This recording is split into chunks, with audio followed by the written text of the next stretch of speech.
Lives of great men all remind us we can make our lives sublime and departing, leave behind us footprints on the sands of time.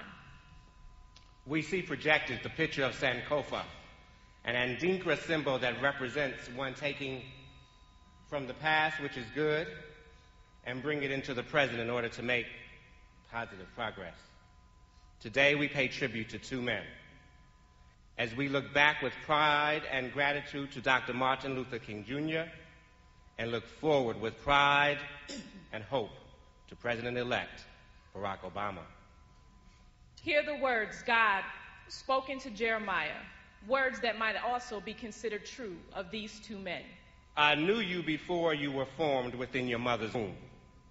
Before you were born, I sanctified you and appointed you as my spokesman to the world.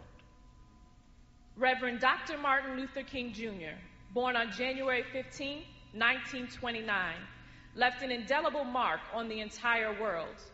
In just 11 short years, between 1957 and 1968, he authored 5 books, numerous articles, and papers. He founded the Southern Christian Leadership Conference, SCLC. He led the first great contemporary nonviolent movement, winning the Nobel Peace Prize for his work. He survived more than 20 arrests. He spoke over 2,500 times and traveled more than 6 million miles as a drum major for justice, peace, human, and civil rights. The words and deeds of Dr. King still resonate in our hearts and minds. At least 2 statements seem particularly fitting at this time.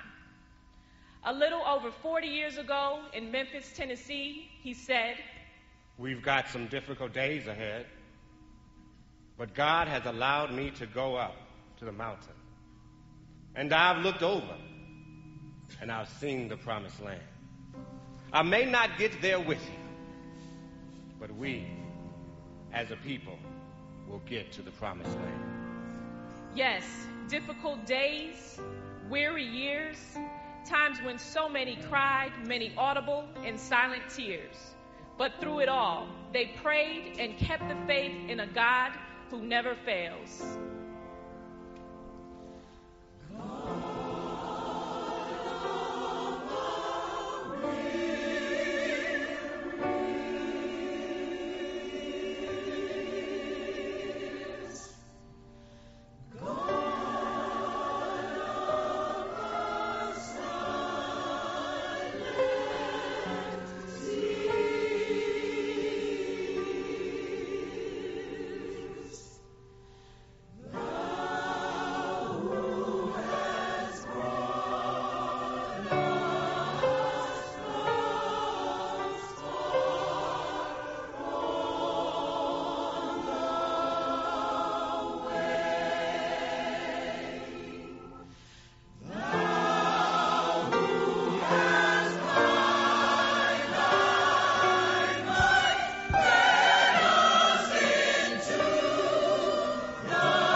Five years earlier, in 1963, on the steps of the Lincoln Memorial in Washington, D.C., Dr. King delivered what became known as his I Have a Dream speech.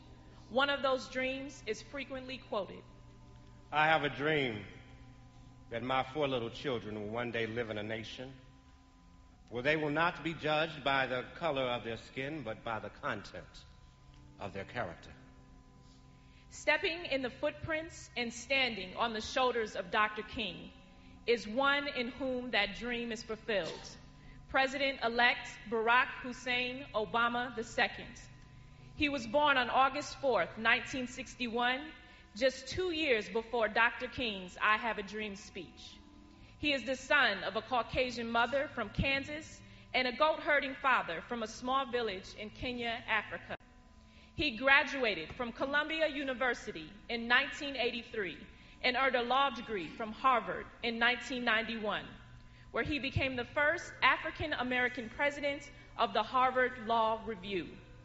Soon after, he returned to Chicago to practice as a civil rights lawyer and teach constitutional law.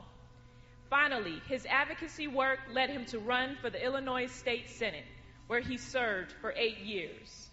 In 2003, 5 months after the Democratic primary in Illinois for United States Senate, only 9% of Democratic voters favored Obama.